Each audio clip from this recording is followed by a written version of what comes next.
The film begins at a U.S. Marine Corps training camp on October 7th, 2007. 4 days later, Captain Sam Cahill is deployed to Afghanistan. He writes a sorrowful farewell letter to be delivered to his wife in case he doesn't return home. He hands the letter to the major, hoping it won't need to be sent. The main character returns home. Sam is a model family man with a wonderful wife named Grace and two daughters, Maggie and Isabel. His younger brother Tommy is his complete opposite. He has just been released from prison after serving time for bank robbery. Sam meets his brother, and they drive toward town. The home is filled with warmth. Grace, Sam's wife, is preparing dinner to celebrate Tommy's release. At that moment, Tommy arrives, and the door is opened by his younger niece, who immediately tells on her mom, saying she doesn't like him. Finally, the family gathers for dinner to celebrate the return of one son and bless the other, who is about to leave for Afghanistan. Their father, Hank, starts getting angry with Tommy and compares him to Sam, who serves his country instead of breaking the law. As he leaves, Tommy asks his brother to be careful. Be safe over there, all right? That evening, Sam takes off his wedding ring, and his wife hangs it around her neck and tells him she loves him. 5 days later, Sam is already driving through the Afghan desert and says he feels at home there. He records everything on his phone as they pass by destroyed equipment. Soon, the helicopter carrying him and his squad is shot down, and they crash. Grace is taking a bath when suddenly the doorbell rings. Her older daughter opens the door and sees two soldiers who have come to deliver the horrible news about her husband's death.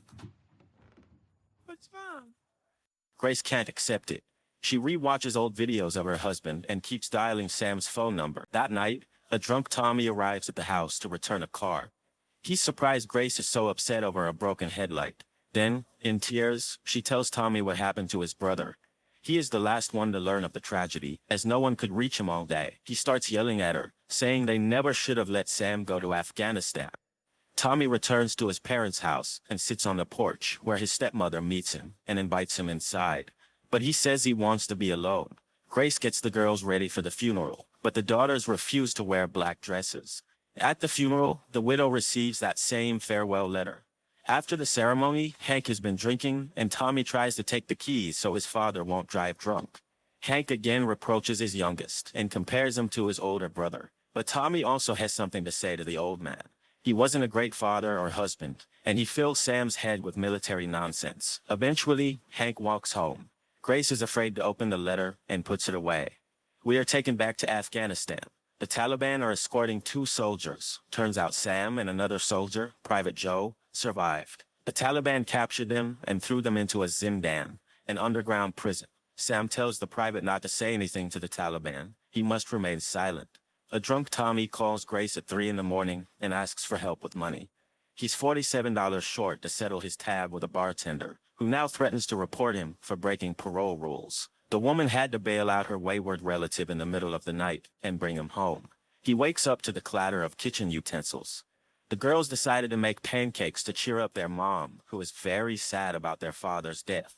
Tommy asks them to stop and be quiet, shows up. He didn't expect to see his son here. The man apologizes for his behavior the night before, and Tommy admits that Sam was always smarter than him. That's not true, Hank replies. You just always gave up on everything you started, unlike your brother. Sam watches all this through a narrow gap between the wooden boards. He sees a helicopter flying over the Taliban camp. Sam is sure they are being searched for, and starts knocking boards loose with a stone. At that moment, he is threatened with a gun, and a heavy boulder is placed over the boards. Tommy remembers his father's words about Grace's lousy kitchen, and along with his buddies, starts renovating it without warning. 2 months have passed in captivity. While Sam tries to stay calm, the private is slowly going insane and accuses the captain of saving him, claiming he now lives in hell and would have been better off dead. Sam insists that Joe must not reveal who he is or his rank. Sam hears the Taliban arguing with each other. The Americans are loaded into a car and transported to another location. Before the prisoners, they bring out an Afghan man, force him to kneel. He had used a satellite phone to call his pregnant wife, and thus revealed their location. The offender is immediately shot in the head. While Grace mourns her husband, the renovations continue. The men even involve the two daughters in the work. They recall what a great athlete their father was. Maggie accidentally spills paint on one of the bearded guys. Grace goes to find something in her husband's closet, but snaps and grabs everything she can carry in her arms. Owen doesn't understand why he's been given so many clothes, or whether he should return them later. Grace is sad again.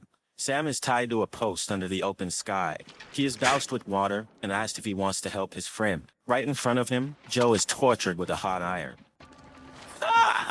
He can't take the pain, and, on camera, says Americans have no business here, and sends love to his wife and child. He also reveals that Sam has 2 daughters. Grace comes home and gets a surprise. The remodeled kitchen is finished just in time for her birthday. Everyone close to her congratulates her, but one very special person is missing. Winter has come. During a walk, older sister Isabel complains to Tommy that everyone loves Maggie because she's cute. He tells her a story about how Sam once saved him from drowning in this very river. They arrive at the ice rink, and Grace is surprised how good Tommy is with children. One day, Tommy visits the bank employee he had threatened during the robbery and asks for forgiveness. They talk for an hour. After the incident, the woman couldn't sleep properly for 3 years. She lived in fear that the robber would return and shoot her. Tommy tells Grace about it, and she's proud of him. That evening, they reminisce about their school days. Grace admits she didn't like him back then because he was always drunk and getting into fights. They dig up the past, look into each other's eyes, and suddenly share a passionate kiss. Grace decides she needs some air, and Tommy, crying, eventually leaves. All this time, Sam's letter remains unopened. Grace still doesn't read it and puts it back in the drawer. Sam and Private Joe continue to be tortured.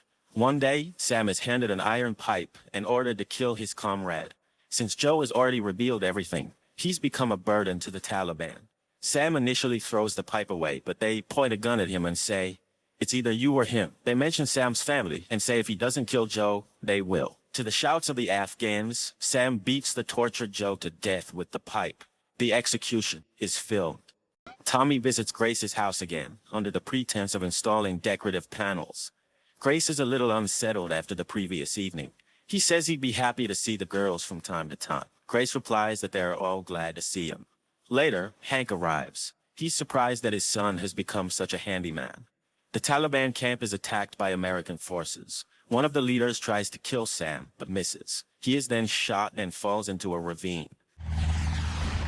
The camera with the footage burns. Finally, the Marine is freed from captivity. Get down. While Tommy plays with the kids in the yard, the phone rings inside. Grace answers and learns that her husband has survived. She's in shock. The whole family welcomes him at the airport. Tommy is both happy and sad. The girls immediately show off the new kitchen. They say that Tommy and his friends did the renovation. Sam lies on the bed and hugs his wife and daughters tightly. Grace joins him in the bathroom and kisses his scars. But Sam is cold and hints that she should leave. He's changed, and it's noticeable. Tommy reads a newspaper reporting on the death of Private Joe, killed by Sam. Hank notices Sam behaving oddly and recalls how he himself withdrew from his son after returning from the Vietnam War. At the ice rink, Sam sees how Grace and the kids interact with Tommy. He tells Tommy that he looks great with his family and thanks him for taking care of them. He hadn't expected that. Grace is a miracle, he continues, and then suddenly asks, "Did you sleep with her?" Sam doesn't believe anything else and stands firm. He's 100% sure they slept together. They look like 2 love-struck teenagers. The family of the slain soldier visits Sam's family. From around the corner crawls little Joe Jr. The widow keeps dreaming about her husband and about Sam, whom she hates in her dreams for surviving, while her Joe didn't.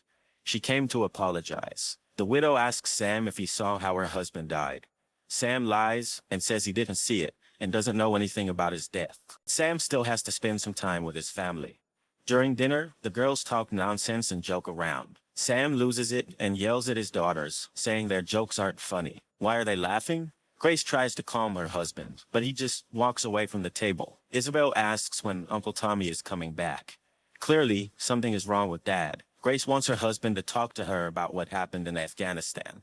But he's more interested in what happened between her and Tom. But Sam still believes they slept together. He abruptly gets up and leaves. He decides to visit Private Joe's grave in the middle of the night. He was only 21. The girls are playing outside when their father returns home. Isabel freezes. She's scared and backs away. Sam hugs his daughters and says everything will be fine. The older one barely holds back tears. Sam tells his wife that he thought about the family all night and realizes how lucky he is to have survived. They embrace. It's Maggie's birthday, and they go to Hank's house. Everyone waits for Tommy to arrive. He comes, but not alone. He brings Tina, a girl he met just an hour earlier. He wants to lighten the mood. Tina tries to be clever and talks nonsense about the military. Tommy elbows her, but she keeps going.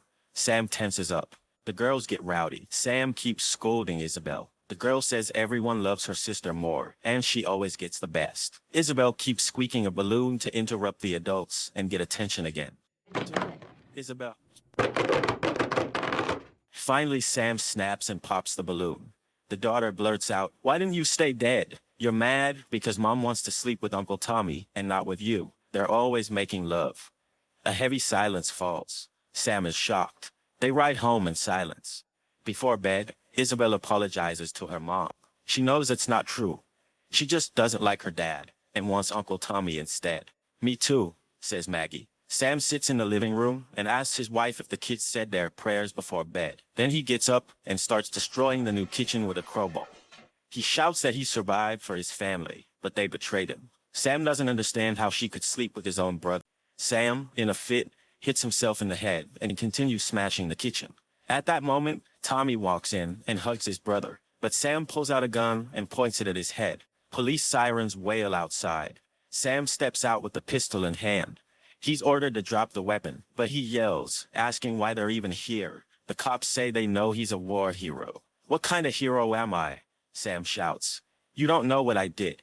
He puts the gun to his temple. Tommy and Grace try to reach him and prevent a tragedy. "What's going on?" "Drop it, Tommy." Sam throws the gun away and is arrested. His loving wife sleeps with the children to help them feel safe. Finally, Grace opens the envelope and reads her husband's letter about how deeply Sam loves her and their girls. "If you're reading this, it means I didn't make it back." She cries. The words pierce her heart. At that moment, Sam calls Tommy from the psychiatric clinic for war veterans to make peace with him. Tommy stays with his nieces, and Grace comes to visit her husband. She says she's been in love with him since she was 16, and that if he doesn't tell her what happened to him, he'll never see her again. Why is he tormenting himself? Sam decides it's time to tell her everything. A tear runs down his cheek, and he says Grace hugs him. After his confession, Sam wonders if he will ever be able to live a normal life again. Thanks for watching. Subscribe to my channel for more movie recaps.